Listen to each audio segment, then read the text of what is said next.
know what they did.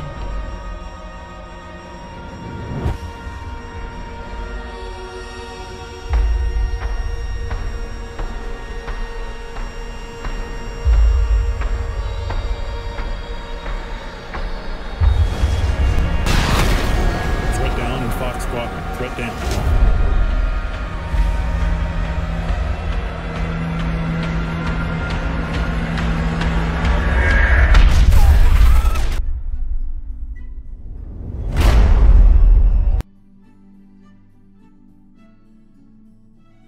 Ô homme, craignez votre Seigneur qui vous a créé d'un seul être et a créé de celui-ci son épouse, et qui de ces deux-là a fait répandre sur la terre beaucoup d'hommes et de femmes. Craignez Allah au nom duquel vous vous implorez les uns les autres, et craignez de rompre les liens du sang. Certes, Allah vous observe parfaitement. Et donnez aux orphelins leurs biens. N'y substituez pas le mauvais au bon, ne mangez pas leurs biens avec les vôtres, c'est vraiment un grand péché. Et si vous craignez de n'être pas juste envers les orphelins, il est permis d'épouser 2, 3 ou 4 parmi les femmes qui vous plaisent, mais si vous craignez de n'être pas juste avec celles-ci, alors une seule ou des esclaves que vous possédez. Cela afin de ne pas faire d'injustice, ou afin de ne pas aggraver votre charge de famille. Ha-Mim, Ain Sin Kaf. C'est ainsi qu'Allah le puissant, le sage, te fait des révélations, comme à ceux qui ont vécu avant toi. L'histoire entre la France et le Liban est marquée par une relation fraternelle et profonde, tissée au fil des siècles. Une amitié qui fait dire au général de Gaulle en visite à Beyrouth en 1941 que le peuple libanais est le seul peuple dont jamais le cœur n'a cessé de battre au rythme du cœur de la France.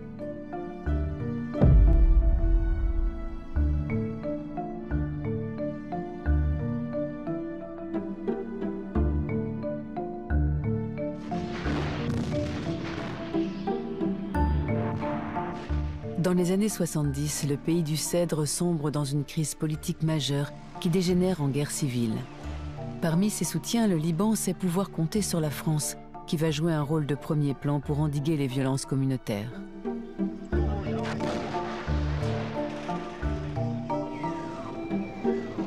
En 1975, le sud du pays se transforme en terrain d'affrontement entre Israéliens et groupes armés palestiniens.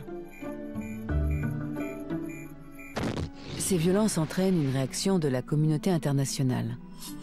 L'ONU décide donc la création d'une force intérimaire des Nations Unies au Liban, la FINUL, par sa résolution numéro 425 du 19 mars 1978. Au total, 14 pays vont répondre à cet appel des Nations Unies et dépêcher un contingent qui se montera au maximum à 7000 militaires, parmi eux 1200 Français. L'objectif de la FINUL est double. D'une part, il s'agit de contrôler le retrait israélien du Sud-Liban, et d'autre part, il s'agit de soutenir le gouvernement libanais dans la restauration de sa souveraineté et dans la sécurisation de son pays. Les combats reprennent rapidement entre factions rivales et le contingent français déplore ses premières pertes. En 1982, une nouvelle incursion israélienne marque une étape importante dans l'histoire du pays et conduit également à l'envoi d'un nouveau contingent français, cette fois-ci dans le cadre d'une force multinationale de sécurité. Trois puissances, les États-Unis, la France et l'Italie, décident donc de créer une force internationale de sécurité. Ce sera la force multinationale de sécurité à Beyrouth, la FMSB. Et ils dépêchent leurs troupes dans la capitale libanaise. D'une part, il s'agit de protéger la population de Beyrouth, et d'autre part, il s'agit d'assister le gouvernement libanais qui cherche toujours à restaurer sa souveraineté. La France est particulièrement impliquée dans la FMSB puisqu'elle envoie 2000 soldats, le plus fort contingent, qui occupent le quartier le plus exposé de Beyrouth, le nord-ouest, le centre historique. Et ces soldats se répartissent en 40 postes, donc quadrillant très largement la capitale libanaise. Les pertes s'égrènent au Liban. D'une part parce que les soldats occidentaux subissent toujours des actions de harcèlement, mais également dans les missions de déminage de la ville qui sont très importantes. Et enfin, du fait d'accidents opérationnels qui sont inévitables vu le nombre de forces déployées. Toutefois, les pertes prennent un tour dramatique avec un nouveau mode d'action, celui des attaques suicides, qui va être mis en œuvre à partir de 1983. Ce matin, à l'aube, 2 attentats, double attentat contre le contingent français et américain à Beyrouth. Au moins 70 marines tuées, 3 morts, 56 disparus du côté français pour l'instant. Le ministre de la Défense, M. Ernu, est parti pour Beyrouth. Le 23 octobre 1983, une camionnette contenant 250 kg d'explosifs force le barrage d'entrée du poste français Drakkar. Le conducteur de la camionnette piégée précipite son véhicule contre le rez-de-chaussée du bâtiment, un ancien hôtel de 9 étages où sont alors postés 96 militaires français. L'attentat suicide fait s'effondrer le bâtiment, ne laissant qu'un amoncellement de débris de 5 mètres de haut. Quelques minutes plus tôt, un autre attentat faisait 241 morts auprès du contingent américain de la force. La France, quant à elle, déplore la perte de 58 soldats, tous issus des 1er et 9e régiments de chasseurs parachutistes. Cet attentat contre la FMSB vise à faire partir les forces occidentales du Liban et à laisser le champ libre aux milices chiites pro-syriennes. Et donc on peut comprendre cet attentat comme une volonté terroriste de démoraliser les gouvernements occidentaux dans la poursuite de cette mission. Dès le lendemain de l'attaque du poste Drakkar, le président de la République, François Mitterrand, se déplace à Beyrouth pour marquer son soutien aux soldats français. Et le 2 novembre, un hommage national est donné aux invalides, aux 58 militaires morts pour la France à cette occasion. Et dans le même temps, Paris prépare sa riposte qui prendra finalement la forme d'un raid de l'aéronavale française contre une caserne à Belbek, dans la vallée de la Bekaa, caserne qui sert de centre d'entraînement au mouvement Amal islamique. Alors que la FMSB quitte Beyrouth en 1984, une partie de ses effectifs alimente la finule qui voit son nombre porté à 1400 militaires français. Cette finule va rester au Sud-Liban jusqu'à nos jours, avec son mandat reconfiguré en 2006 sous le nom de Finule 2. Fidèle à son attachement pour le Liban, la France continue de participer à cette mission de l'ONU afin de garantir la stabilité régionale et aider à la reconstruction du pays. Pourquoi finalement vous êtes volontaire pour revenir? On avait commencé quelque chose, finir. Et puis pour les copains qui sont morts aussi. Elle joue ainsi un rôle crucial dans le maintien d'une sécurité qui, dans la zone sud du Liban, demeure toujours fragile. Cet engagement pour la paix a été payé au prix fort. Depuis 1978, 68 casques bleus français ont été tués dans le cadre de la finule et 58 parachutistes ont péri lors de l'attentat contre le Drakkar.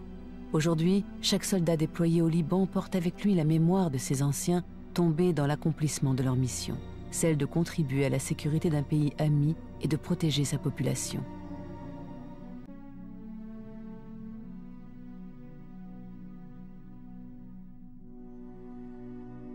Il t'interroge au sujet du butin. Dis, le butin est à Allah et à son messager. Craignez Allah, maintenez la concorde entre vous et obéissez à Allah et à son messager si vous êtes croyants. Les vrais croyants sont ceux dont les cœurs frémissent quand on mentionne Allah.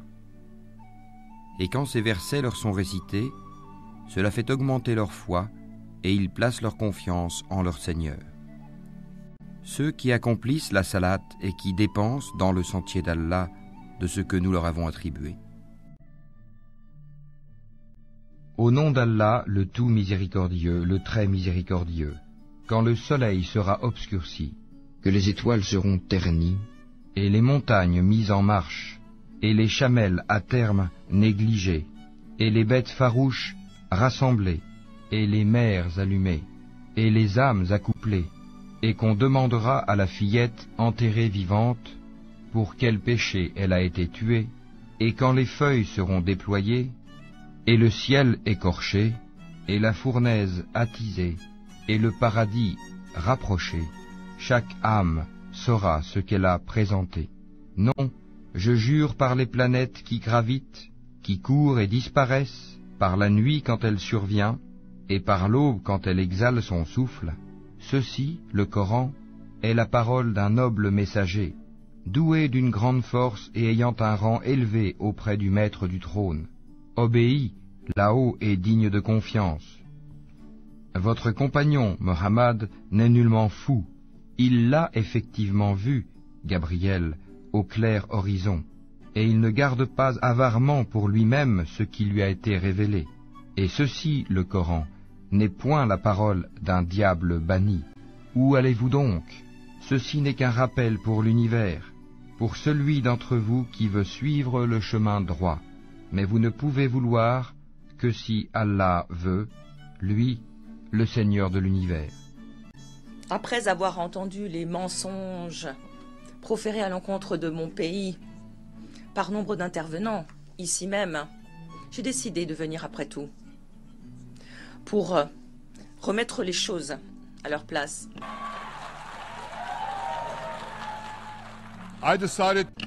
J'ai décidé de venir pour parler au nom de mon peuple, pour parler au nom de mon pays, pour parler au nom de la vérité. Et voilà la vérité. Israël veut la paix. Israël appelle la paix. Israël a déjà fait la paix et refera la paix.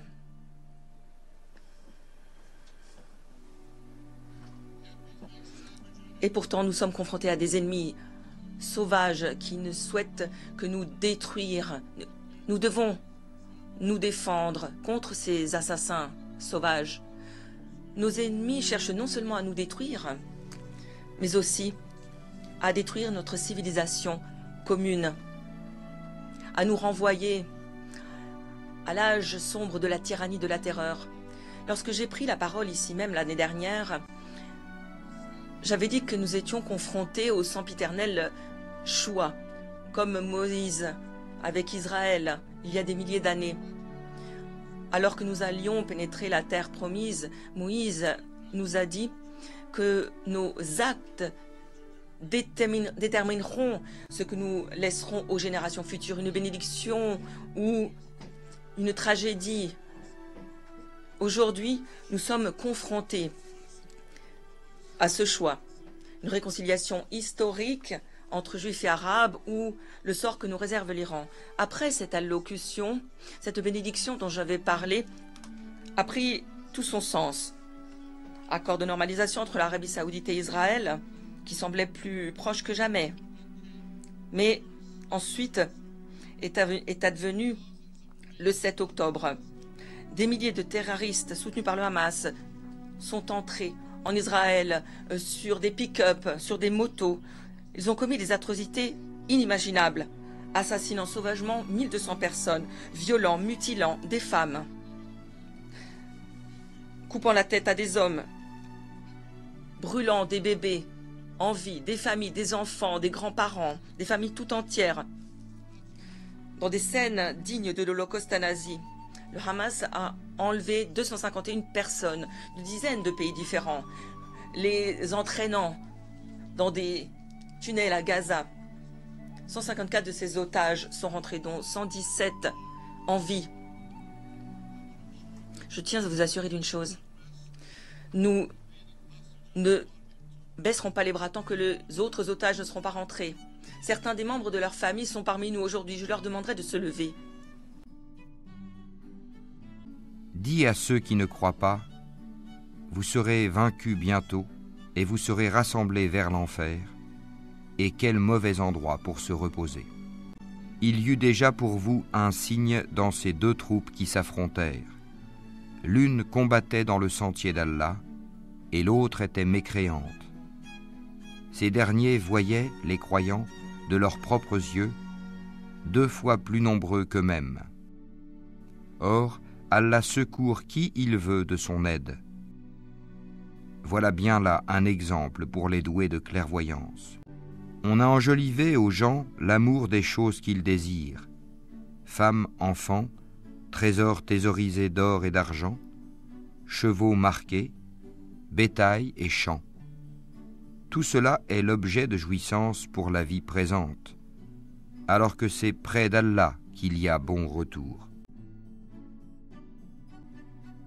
Voici les versets du livre plein de sagesse. C'est un guide et une miséricorde aux bienfaisants, qui accomplissent la salat, acquittent le zakat et qui croient avec certitude en l'au-delà. Et pourtant, nous sommes confrontés à des ennemis sauvages. Alif Lam Mim. C'est le livre au sujet duquel il n'y a aucun doute. C'est un guide pour les pieux. qui croient à l'invisible et accomplissent la salate et dépensent, dans l'obéissance à Allah, de ce que nous leur avons attribué. Tahaha. Nous n'avons point fait descendre sur toi le Coran pour que tu sois malheureux, si ce n'est qu'un rappel pour celui qui redoute Allah. Israël a une main de fer que n'a pas eu la France dans cette affaire. Oui, laissez-moi répondre à votre dernière question. Je ne suis pas bien évidemment militaire et je n'étais pas né au moment de cet attentat, mais je pense que je parle pour beaucoup de Français quand je dis qu'ils crèvent. Israël fait le travail de l'humanité ici. Absolument aucun remords à ce niveau-là, qu'ils crèvent tous. Et vous comprenez aussi l'empathie des Américains qui ont donc subi la même attaque au même moment. Et toutes les têtes, la plupart des têtes qui ont été mises à mort par Israël avaient encore des rewards, enfin des primes sur eux venant des Américains. L'attaque de Pearl Harbor. Les États-Unis entrent en guerre. Il y a 2200 morts américains. En 4 ans, les Américains tuent 3,5 millions de Japonais. 100 000 en une nuit. Qui parle du génocide japonais? Il y a 2500 morts au 11 septembre. Les Américains tuent 400 000 Irakiens et Afghans. Le taux de ratio civil et militaire dans ces deux guerres est pire qu'à Gaza, et pire qu'au Hezbollah. Qui parle du génocide afghan? Non, mais on peut pas faire que... Les guerres ont évolué depuis quand même. Il faut quand même le dire.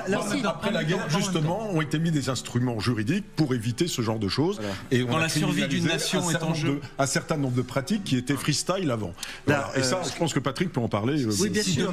Il y a des conventions internationales, il y a des règles internationales, c'est vrai. Mais comme disait Sarah Daniel, la guerre n'est jamais propre, la guerre, c'est la guerre. Ce que je voulais dire, c'est que je voudrais revenir. Mais non, attendez, comme pour rester sur ce point précisément, on voit à quel point on a un Michel Goya et vous qui dites, en réalité, quand quelqu'un a fait couler du sang, on le tue. Point. Les Américains. Moi, j'ai pas de compassion pour le Hezbollah. Je suis absolument ravi de ce qui est arrivé. Les Américains ont tué Ben Laden. Ils ont attendu des années, mais le jour où ils ont pu le tuer. Et l'Irak et l'Afghanistan, c'est il y a 10 ans. C'est pas avant la création des institutions et du droit international. C'est le premier point. Si deuxième point. Mettre un bémol. C'est jamais une vengeance. Excusez-moi. Il n'y a pas que de la vengeance dans la vie. Une certaine vengeance, d'accord, mais c'est aussi une façon de se protéger. La dissuasion. Si on tue des gens, il n'y a pas que le désir de vengeance. C'est aussi pour continuer à protéger une population. Et c'est ce que fait Israël aujourd'hui. Certes, il y a peut-être... Regardez, là on voit, vous essayez d'enrober tout de suite. On avait la version beaucoup plus directe de Louis Sarkozy disant qu'il crève. Non mais moi je dirais pas ça. Je finis ma question. En parlant de ces officiers du Hezbollah qui avaient fait couler du sang français, oui. Et le réflexe européen, je vous le reproche pas, mais c'est tout de suite de vouloir quand même mettre un petit peu quand même pas. Non, mais si c'est les officiers du Hezbollah qui crèvent, très bien. Il y a des civils aussi, c'est ça le problème. Qui crèvent. Donc, mais franchement, là, les cadres, moi, j'ai vraiment pas suivi. C'est pour ça que je dis l'opération Beeper est extraordinaire. Mais dès que la population libanaise commence à souffrir, ça m'embête. Il faut rappeler que 70% des Libanais détestent le Hezbollah. Tout à fait, absolument. Quand c'est ceux-là qui sont atteints. De la même façon que la population de Gaza déteste aussi le Hamas, mais ils sont prisonniers. Ils sont prisonniers. C'est pour ça que ce qui pourrait se faire là-bas au sud Liban, c'est aussi une façon de dire au peuple libanais, eh bien, défaites-vous de ces terroristes.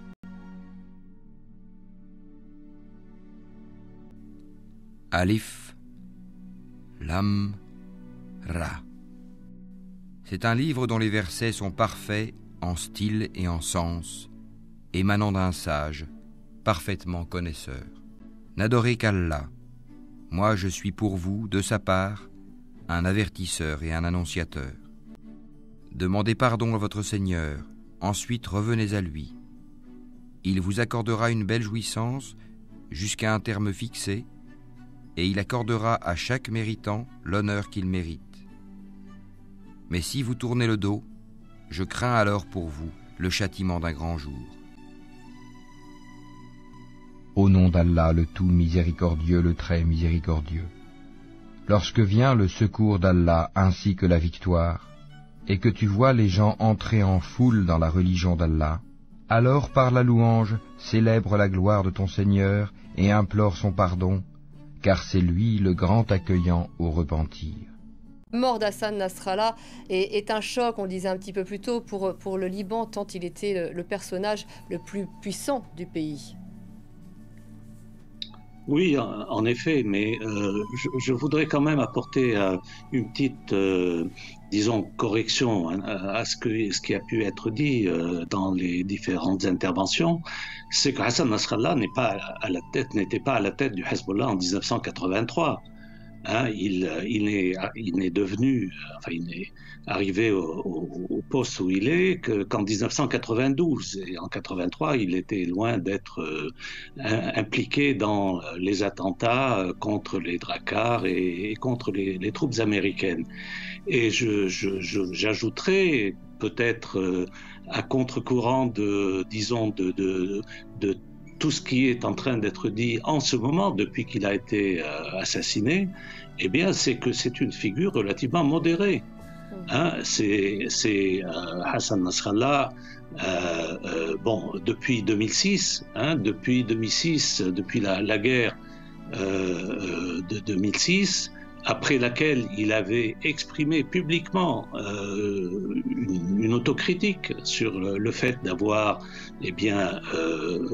donné à Israël, si l'on veut, la raison, le prétexte, ou en tout cas la motivation pour faire cette guerre. Eh bien, depuis lors, le Hezbollah n'a plus mené d'opération à travers la frontière comme celle qui avait abouti à cette guerre-là en 2006. Et la France, en particulier, la France, on sait que la France, de toutes les puissances occidentales, était celle qui avait les meilleurs rapports, si l'on peut dire, avec le Hezbollah, hein, qui prenait langue directement et indirectement avec le Hezbollah. Et c'est pour ça, d'ailleurs, que la France a essayé d'obtenir ce cessez-le-feu, a poussé les États-Unis à faire cet appel commun à un cessez-le-feu de 21 jours. Bon, on voit maintenant que du côté des États-Unis, c'était absolument insincère. Il est clair, bon, déjà, la presse américaine faisait état du fait que dans l'administration Biden, il n'y avait pas d'accord sur cette proposition de cessez-le-feu. Et puis, il y a juste hier, les États-Unis annoncent une rallonge de près de 9 milliards de dollars à Israël, et je parle ici de matériel militaire. Pour l'effort de guerre. Et aujourd'hui, Joe Biden se félicite de cette opération qui, en même temps, aboutit à une destruction absolument Donc il n'y a aucun garde-fou. Effroyable. Israël n'a aucun garde-fou. Personne ne peut s'opposer à Israël.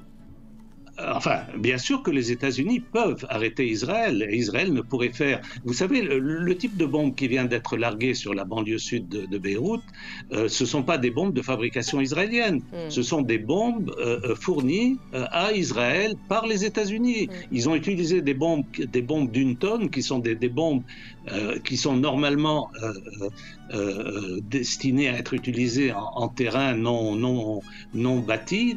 Et puis là, ils les utilisent dans les zones les plus densément peuplées. Ça a été déjà le cas avec des milliers de bombes sur Gaza, d'où le caractère génocidaire de la guerre qui y a été menée. Et puis maintenant, c'est en cours sur le Liban, même si sur le Liban, il y a,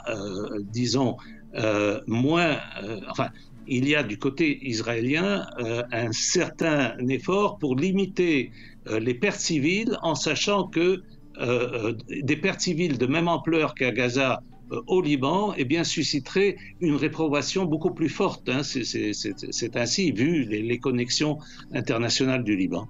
Oui, mais malgré tout, les pertes civiles sont considérables. Quand on a le bombardement qui s'est déroulé hier, on n'a toujours pas de bilan, mais on s'attend à ce qu'il soit absolument dramatique. On a l'impression que ces bombardements ne se font pas à l'aveugle, puisque Israël sait exactement qui viser et pourquoi viser tel ou tel bâtiment ou tel lieu, mais que les victimes civiles n'ont pas d'importance, puisque l'objectif, avant tout, est de pouvoir toucher tous les dirigeants du Hezbollah.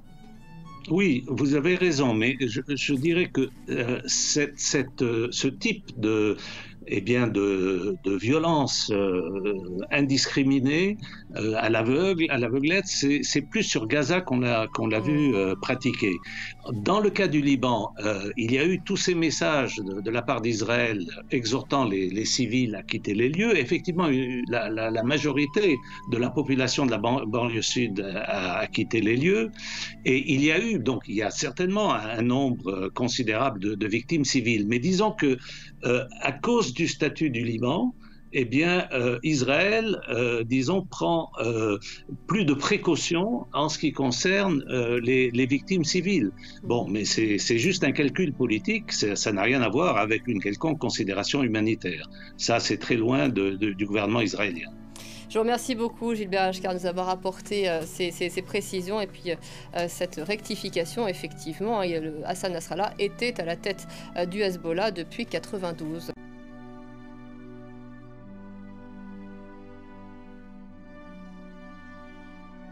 Et lorsque votre Seigneur proclama « Si vous êtes reconnaissant, très certainement, j'augmenterai mes bienfaits pour vous, mais si vous êtes ingrat, mon châtiment sera terrible. » Et Moïse dit « Si vous êtes ingrats, vous ainsi que tous ceux qui sont sur terre, sachez qu'Allah se suffit à lui-même et qu'il est digne de louange.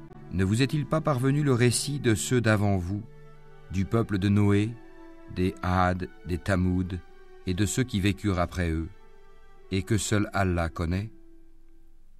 Leurs messagers vinrent à eux avec des preuves, mais ils dirent, ramenant leurs mains à leur bouche, « Nous ne croyons pas au message avec lequel vous avez été envoyés, et nous sommes, au sujet de ce à quoi vous nous appelez, dans un doute vraiment troublant. »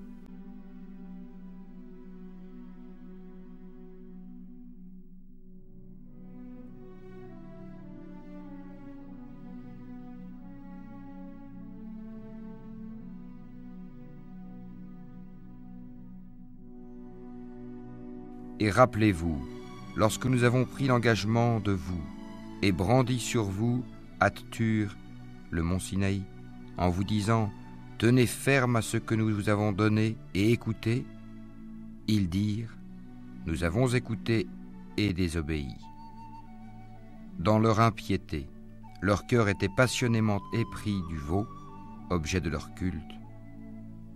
Dis-leur, quelle mauvaise prescription ordonnée par votre foi si vous êtes croyants.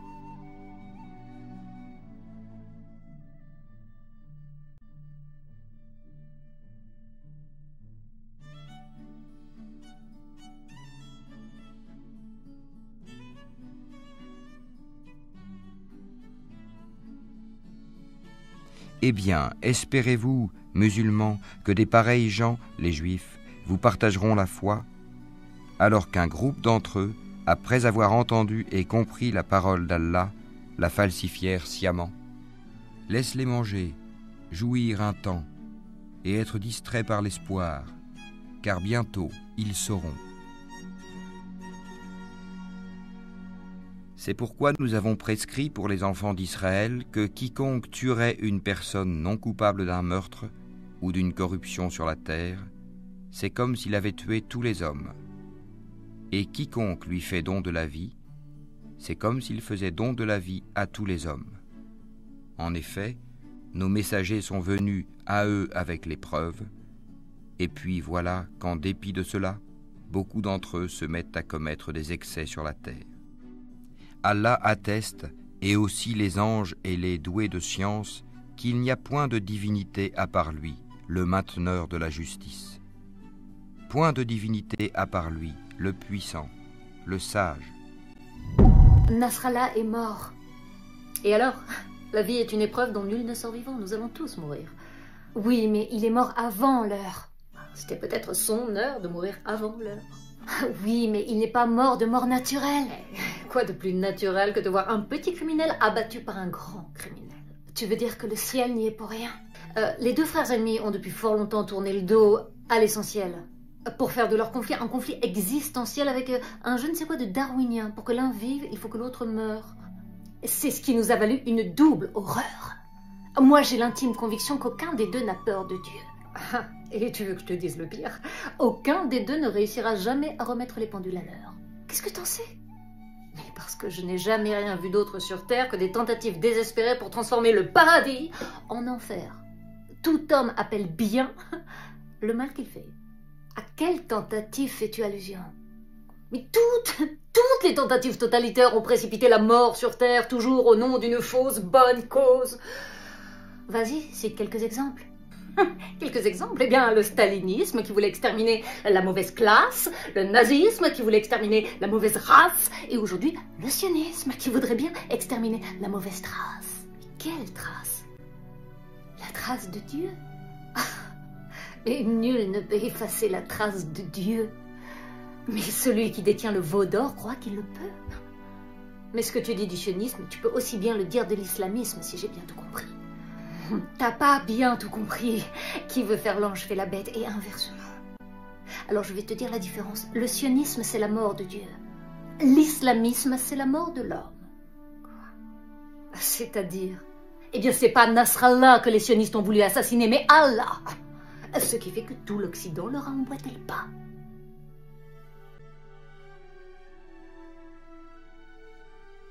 Dis, si l'ultime demeure auprès d'Allah est pour vous seul, à l'exclusion des autres gens, souhaitez donc la mort immédiate si vous êtes véridique.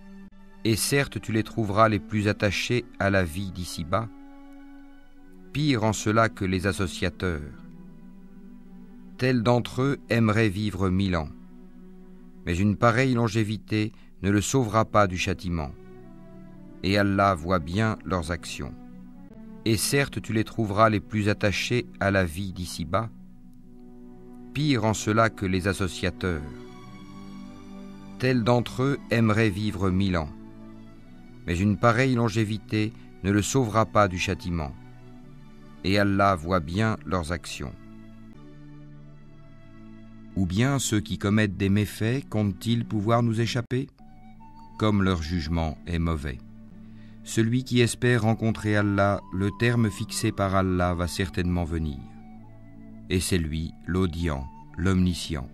Et quiconque lutte, ne lutte que pour lui-même, car Allah peut se passer de tout l'univers. Bonjour Atlas, c'est l'heure de se lever. Je suis réveillée. L'agent Atlas Shepard a passé des années de sa vie à traquer une intelligence artificielle nommée Arlan. Conçu au départ pour faire progresser l'humanité. Ce robot a bien failli la détruire. Si vous voulez vraiment capturer Arlan, je dois intégrer la mission.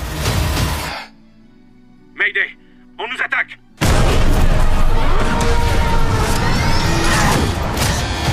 Qu'est-ce que je dois faire? Attachez-vous bien! Oh mon Dieu!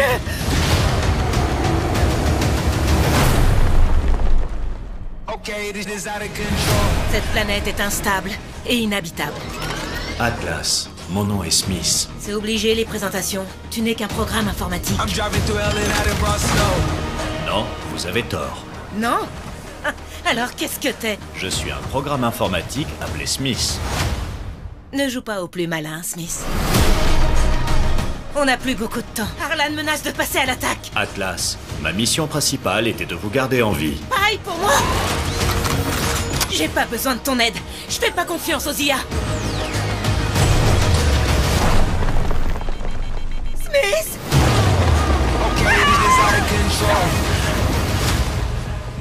Atlas, ça ne marchera que si vous me faites confiance. Ok. Allez, on se lance.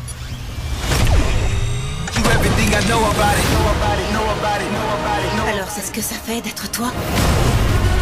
C'est ce que ça fait d'être nous. C'est magnifique. Ne t'inquiète pas. Nous sommes simplement une meilleure version de vous. Si on n'arrête pas Arlan, toute vie sur Terre est condamnée.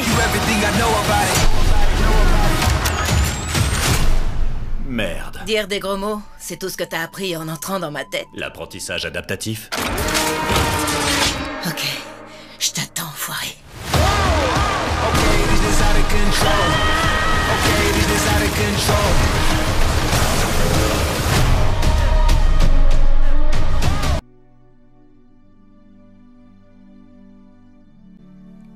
croyants, ne profanez ni les rites du pèlerinage dans les endroits sacrés d'Allah, ni le mois sacré, ni les animaux de sacrifice, ni les guirlandes, ni ceux qui se dirigent vers la maison sacrée cherchant de leur Seigneur grâce et agrément. Une fois désacralisés, vous êtes libres de chasser, et ne laissez pas la haine pour un peuple qui vous a obstrué la route vers la mosquée sacrée vous inciter à transgresser. Entraidez-vous dans l'accomplissement des bonnes œuvres et de la piété, et ne vous entraidez pas dans le péché et la transgression. Et craignez Allah, car Allah est certes dur en punition. Vous sont interdits la bête trouvée morte, le sang, la chair de porc, ce sur quoi on a invoqué un autre nom que celui d'Allah, la bête étouffée, la bête assommée ou morte d'une chute, ou morte d'un coup de corne, et celle qu'une bête féroce a dévorée, sauf celle que vous égorgez avant qu'elle ne soit morte. Vous sont interdits aussi la bête qu'on a immolée sur les pierres dressées, ainsi que de procéder au partage par tirage au sort au moyen de flèches. Car cela est perversité. Aujourd'hui, les mécréants désespèrent de vous détourner de votre religion. Ne les craignez donc pas, et craignez-moi. Aujourd'hui, j'ai parachevé pour vous votre religion et accompli sur vous mon bienfait. Et j'agrée l'islam comme religion pour vous. Si quelqu'un est contraint par la faim, sans inclination vers le péché, alors Allah est pardonneur et miséricordieux. Ils t'interrogent sur ce qui leur est permis. Dis, vous sont permises les bonnes nourritures, ainsi que ce que capturent les carnassiers que vous avez dressés, en leur apprenant ce qu'Allah vous a appris. Mangez donc de ce qu'elles capturent pour vous, et prononcez dessus le nom d'Allah, et craignez Allah, car Allah est certes prompt dans les comptes. Par l'étoile à son déclin, votre compagnon ne s'est pas égaré et n'a pas été induit en erreur, et il ne prononce rien sous l'effet de la passion. L'heure approche et la lune s'est fendue, et s'ils voient un prodige, ils s'en détournent et disent une magie persistante. Et ils le traitent de mensonge et suivent leurs propres impulsions. Or chaque chose arrivera à son terme et son but. Hit it.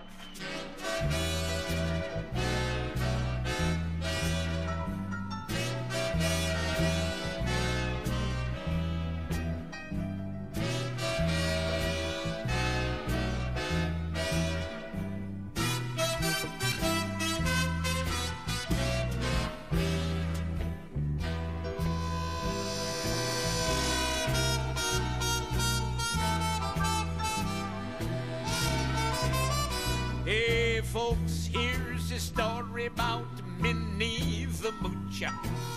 She was a low-down hoochie-coocher.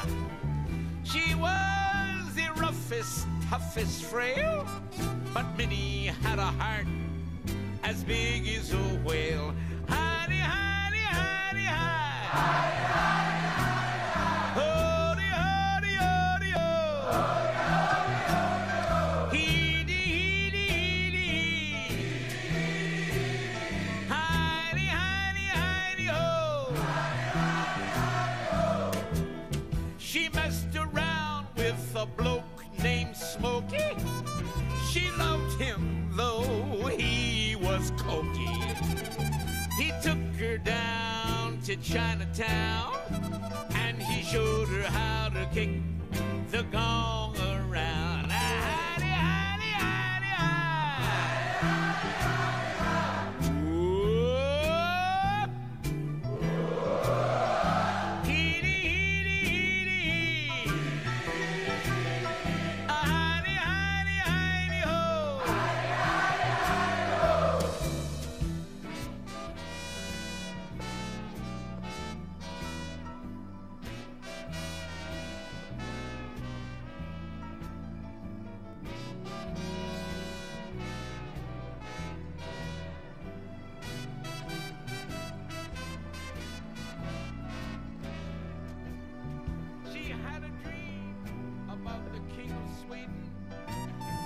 He gave her things that she was needing. He gave her a home built of gold and steel, a diamond car with the platinum wheels. Howdy, howdy, howdy, howdy, howdy, howdy, howdy. Howdy, howdy, howdy, howdy, howdy, howdy, howdy. Scoodly boo, scoodly boo, scoodly boodly boodly boo.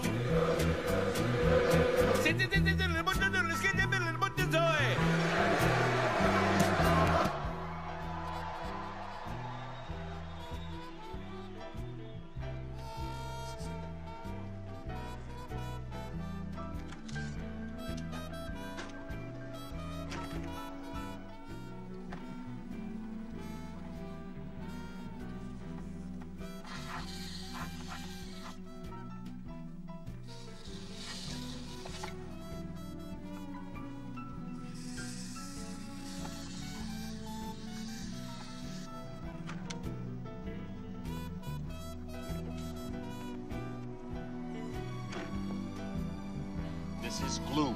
Strong stuff.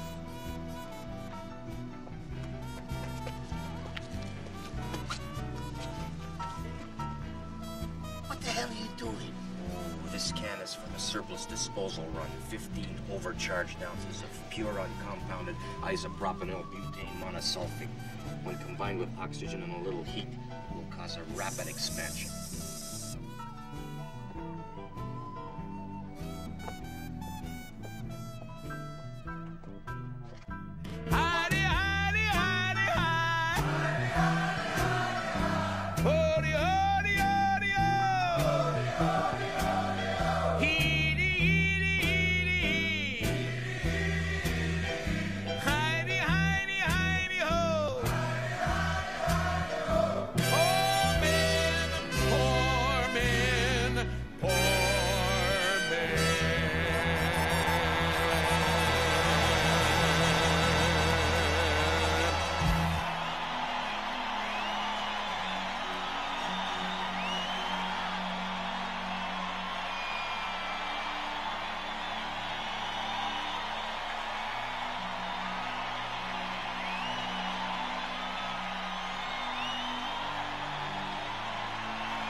It's good to see you again, Elwood. It's great to see you, Mr. Gasperon. You seem to be doing all right in your new career. Yeah. Would you gentlemen care to jam? What do you think, Eric? Why not? 1, 2, 1, 2, 3, hum!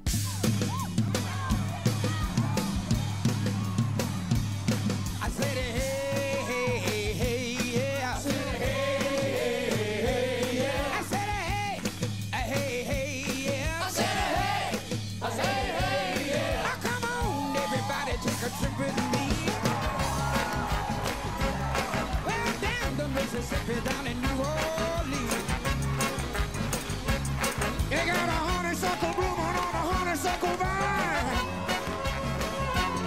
And Laurel's are blooming there all the time.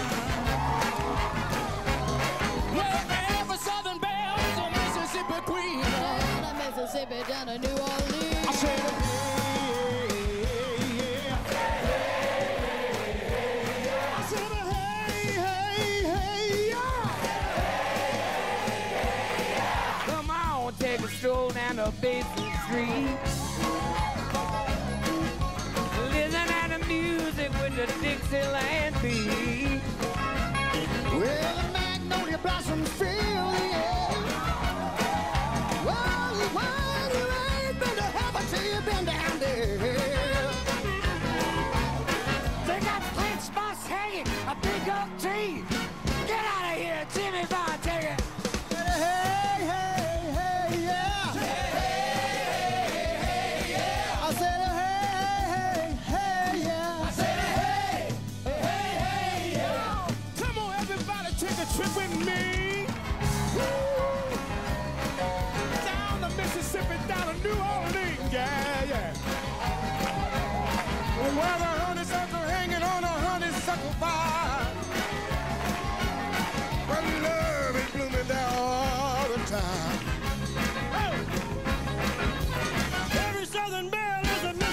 Queen, down the Mississippi, down to New Orleans.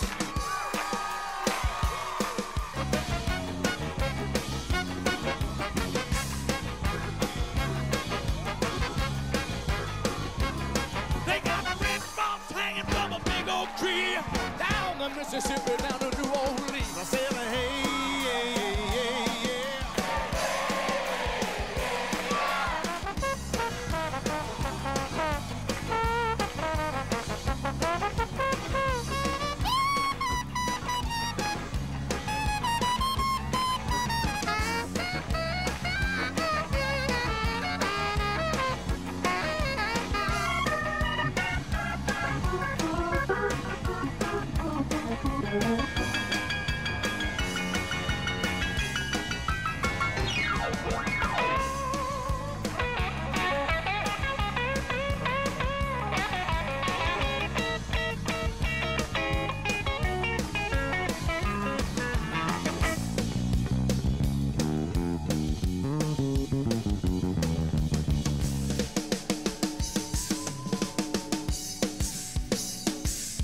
Every Southern belle is a Mississippi queen. Down the Mississippi, down to New Orleans. Oh, yeah, yeah, yeah, yeah, yeah. I said, look out, John, hey, hey, yeah. Look out, John, hey, hey, yeah. Come on, take a stroll down the Basin Street and listen to the music of the Dixieland beat. Yeah, the magnolia blossoms really fill the air. And you ain't been to heaven if you went in there, yeah. They got French moss hanging from a big oak tree. Down in Mississippi, down in New Orleans. I said, hey, yeah, yeah, yeah. I say, hey, yeah, yeah. Come on, everybody, take a trip with me. Down to Mississippi, down to New Orleans. Get me. They got a honeysuckle blooming on a honeysuckle vine. And love is a blooming there all the time. You know every Southern belle is a Mississippi queen. Down in Mississippi, down to New Orleans. Well, come on, take a stroll down to Basin Street. And listen to the music with the Dixieland beat. Well, the magnolia blossoms really fill the air. And you ain't been to heaven if you ain't been there. They got French moss hanging from a big ass tree. Down the Mississippi, down to New Orleans.